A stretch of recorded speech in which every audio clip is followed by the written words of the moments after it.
Hello दोस्तों, मैं प्रमोद कुमार स्वागत करता हूं अपने यूट्यूब चैनल पीके ज्ञान ज्योति में।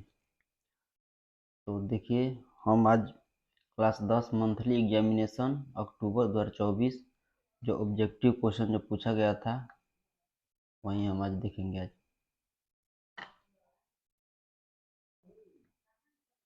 तो चलिए चलिए हम लोग पहला क्वेश्चन, विद्युत वाहक बल का मात्रक है। तो विद्युत वाहक बल का अगर हम मात्रक की अगर बात करेंगे तो हमारा हो जाएगा वोल्ट, यानी हमारा ऑप्शन क्या हो जाएगा इसमें, बी। कूलाम आवेश का SI मात्रक कूलाम होता है और विद्युत धारा जो होता है, जो इसमें हम लोग एम्पियर होता है इसमें। ठीक, चलिए आगे चलते हैं। दूसरा, चुंबकीय बल क्षेत्र का SI मात्रक है। तो चुंबकीय बल क्षेत्र का जो SI मात्रक होता है न्यूटन प्रति एम्पियर मीटर, न्यूटन प्रति एम्पियर मीटर। ये ऑप्शन हमारा क्या हो जाएगा, ऑप्शन ए। चलिए आगे। और देखिए, जो हम पहला में अगर कुछ अगर बात हम कर ले इसमें दोस्तों, तो शक्ति कैसे मात्रक वाट होता है, ये तो आप लोग को भी जानकारी होगा। यानी देखिए, इसमें क्या होता है कि जो विद्युत वाहक बल की अगर हम लोग बात करें तो किसी परिपथ के दो खुले सिरों के बीच इकाई आवेशों को प्रवाहित करने में किए गए कार्य कार्य की मात्रा को उन दो बिंदुओं के बीच का विद्युत वाहक बल कहते हैं। याद रखिएगा, विद्युत वाहक बल हम लोग बोलते हैं। हालांकि ये तो पूछा नहीं आपसे, मगर अगर पूछ देता तो हम लोग परिभाषा दे सकते थे कि किसी परिपथ के दो खुले सिरों के बीच इकाई आवेश को प्रवाहित करने में किए गए कार्य की मात्रा को उन दो बिंदुओं के बीच का विद्युत वाहक बल कहते हैं। चलिए आगे बढ़ते हैं। तीसरा, डायनेमो का सिद्धांत आधारित है। तो डायनेमो का जो सिद्धांत है हम लोग का आधारित विद्युत चुम्बकीय प्रेरण पर है, यानी ऑप्शन हमारा सी हो जाएगा। चलिए आगे देख लेते हैं। विद्युत मोटर को चलाया जा सकता है। तो अब विद्युत मोटर जो होता है आप इसको दिष्ट धारा पर भी चला सकते हैं और प्रत्यावर्ती धारा पर भी, यानी ए और बी दोनों। दाएं हाथ के अंगूठे के नियम को किसने प्रतिपादित किया था। तो दाएं हाथ के अंगूठे को नियम को किसने प्रतिपादित किया था, फ्लेमिंग ने। फ्लेमिंग यानी ऑप्शन ए, फ्लेमिंग। आगे, विद्युत चुम्बकीय प्रेरण की खोज किसने की। और विद्युत चुम्बकीय प्रेरण की खोज जो किए थे फैराडे किए थे, फैराडे, यानी ऑप्शन हमारा डी हो जाएगा, फैराडे। तो इसमें थोड़ा सा बात कर लेते हैं। अगर हम लोग बात करना तो फैराडे 1831 में माइकल फैराडे ने किया, लेकिन स्वतंत्र रूप से जोसेफ हेनरी ने किया था। कौन सन में दोस्तों, तो 1832 में की थी। ठीक, चलिए आगे हम लोग बढ़ते हैं। और मैक्सवेल ने अगर हम बात कर दे तो मैक्सवेल ने विद्युत चुम्बकीय सिद्धांत का प्रतिपादन किया था ना, मैक्सवेल की अगर हम लोग बात करें तब। चलिए आगे बढ़ते हैं। 7 नंबर, विद्युत चुम्बक बनाया जाता है। तो विद्युत चुम्बक जो होता है ना, ये तो नरम लोहा, यानी ऑप्शन हमारा सी, नरम लोहा का बनाया जाता है। चलिए आगे, विद्युत जनित्र परिवर्तित करता है। विद्युत जनित्र परिवर्तित करता है यानी किसको किस में, विद्युत जनित्र अगर हम लोग बात कर ले तो ये हमारा होता है यांत्रिक ऊर्जा को विद्युत ऊर्जा में, यांत्रिक ऊर्जा को विद्युत, इसी को हम जनरेटर बोलते हैं, यांत्रिक ऊर्जा को विद्युत ऊर्जा में, यांत्रिक ऊर्जा को विद्युत ऊर्जा में। ऑप्शन हमारा सी हो जाएगा दोस्तों, याद रखिएगा। चलो और भी थोड़ा सा हम इसमें हम बात कर लेते हैं दोस्तों। देखिए, अगर हम लोग ऑप्शन डी की बात करें, विद्युत ऊर्जा को रासायनिक ऊर्जा में, यानी कौन बदलता है, तो इलेक्ट्रो केमिकल सेल, यानी सेल कहिए चाहे इलेक्ट्रोकेमिकल सेल कहिए। ठीक, और देखिए यहाँ पर ये हो गया। और ऑप्शन ए जो है, विद्युत ऊर्जा को यांत्रिक ऊर्जा में कौन बदलता है, तो विद्युत ऊर्जा को यांत्रिक ऊर्जा में आपका विद्युत मोटर बदलता है, मोटर यांत्रिक ऊर्जा में बदलता है। और आपका एक और बचा है आपका लास्ट में, रासायनिक ऊर्जा को विद्युत ऊर्जा में, ये हमारा बैटरी हो जाएगा। बैटरी जो होता है रासायनिक ऊर्जा हम लोग देते हैं, उसको विद्युत में कन्वर्ट कर देता है। चलिए 9 नंबर क्वेश्चन देख लेते हैं। अरे कि विद्युत तार समानता होता है, तो तार समानता आपका जो होता है ना, आपका लाल रंग का होता है अक्सर, आपका लाल रंग का।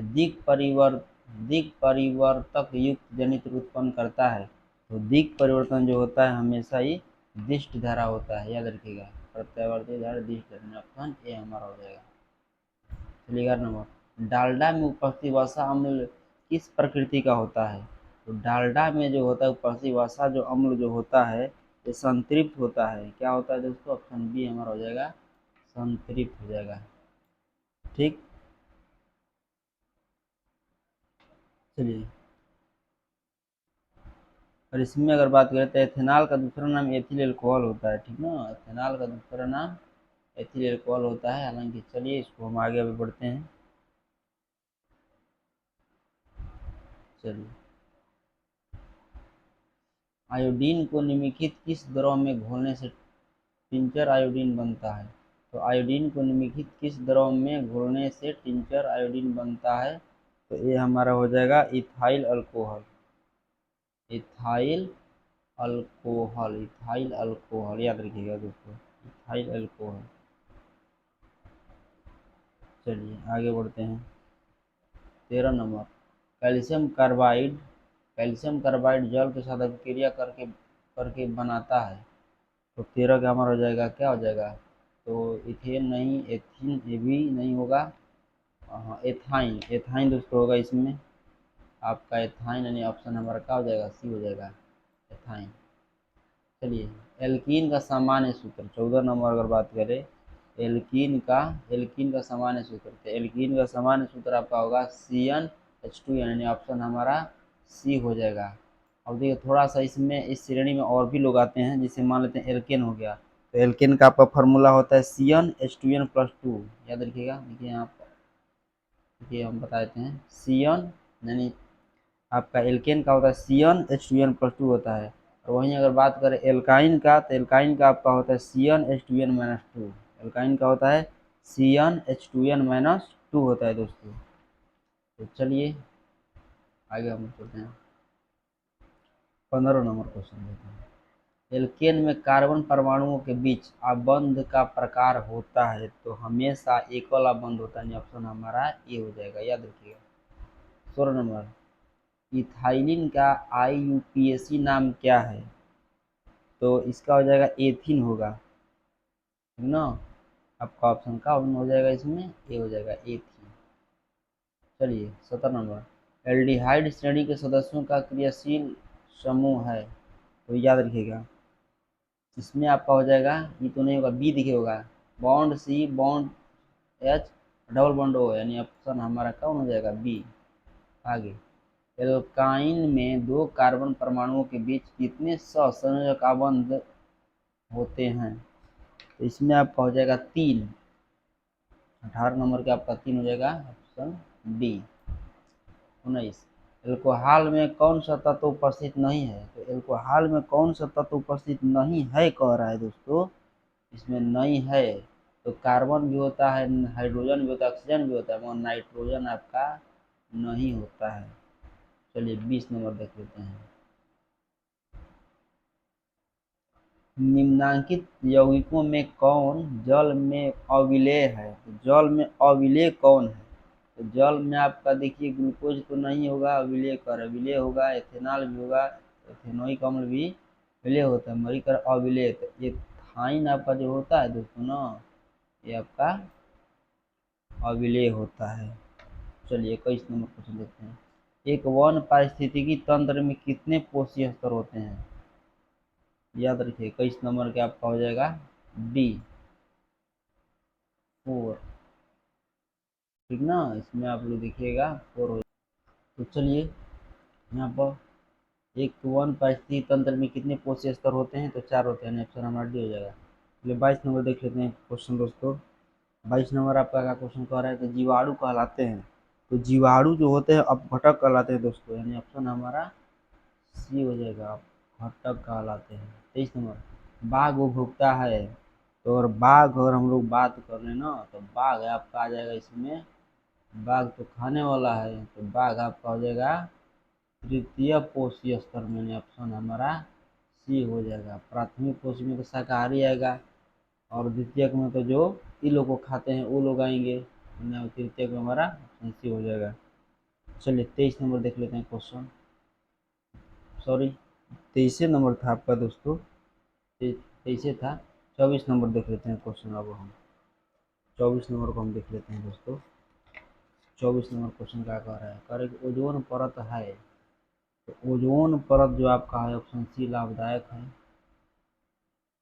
24 के 25 नंबर, निम्नलिखित में से कौन एक जैव अनिम्नीकरणीय पदार्थ है, तो आपका हो जाएगा डी, इनमें से कोई नहीं। कहाँ से कागज भी देखिए, निम्नलिखित में से कौन एक जैव अनिम्नीकरणीय पदार्थ है, अनिम्नीकरणीय देखिए, ये निम्नीकरणीय ये भी एक मलजल भी है, डीडीटी भी है, मगर जो आपका ऑप्शन डी होगा ये दोस्तों अनिम्नीकरण पदार्थ है। चलिए इनसे कोई नहीं होगा, ठीक ना। 26 प्राथमिक उपभोक्ता कहलाते हैं, तो प्राथमिक में हम लोग, प्राथमिक में किसको हम लोग लेंगे, हम लोग शाकाहारी लेंगे प्राथमिक में, शाकाहारी यानी ऑप्शन हमारा यही में दिया है दोस्तों। चलिए बताइए, जैव आवर्धन आवर्धन प्रदर्शित करने वाला रसायन है, तो जैव आवर्धन जो है आपका CFC क्लोरोफ्लोरोकार्बन नहीं, एडीपी नहीं, डीडीटी, एटीपी नहीं, एटीपी तो एकदम नहीं होगा, इसको तो एकदम काट ही डालो एकदम। अरे हाँ हमारा डी डी टी आपका होता है, ऑप्शन सी। चलिए आगे, निम्नलिखित में कौन किसी पारिस्थितिकी तंत्र का जैव घटक हो सकता है, अच्छा हो सकता है, हो सकता है, मृदा वायु ये सब तो नहीं, हाँ कवक जो है हो सकता है, हो सकता है कवक, ऑप्शन ए। चलिए 29 नंबर देख लेते हैं, CFC का व्यापक उपयोग होता है, इसका फुल फॉर्म बात करते हैं CFC यानी क्लोरोफ्लोरोकार्बन। 29 नंबर के, तो इसमें आप लोग हम कर सकते हैं दोस्तों, जेट इंजनों में होता है, एयर कंडीशनरों में भी होता है, रेफ्रिजरेटरों में भी होता है, इनमें सब यहाँ, इनमें सभी हम लगा सकते हैं, ऑप्शन डी। चलिए 30 नंबर देख लेते हैं, निम्नलिखित में कौन प्राकृतिक पारिस्थितिक तंत्र है, अच्छा पारिस्थितिक तंत्र कह रहा है, अभी प्राकृतिक पारिस्थितिक तंत्र, तो कृषि भूमि, फुलवारी पार्क, ये सब तो मतलब नहीं, पारिस्थितिक तंत्र का प्रकृति हमारा समुद्र आपका हो जाएगा, ऑप्शन डी हमारा हो जाएगा। चलिए दोस्तों इसमें देखिए लघुतर प्रश्न भी आपका दिया है, जो हम आगे वाला वीडियो में हम कराएंगे, हम देखिए इसमें आपका आगे वाला वीडियो में सब हम कराएंगे इसको, देख रहे हैं ना। फिर आपका देखिए यहाँ पर लघुतर प्रश्न है, तो चलिए हम वीडियो का हम समापन करते हैं, आप लोग कमेंट करके बताइएगा वीडियो कैसा लगा, और आप लोग चैनल को सब्सक्राइब और लाइक जरूर कर लीजिएगा।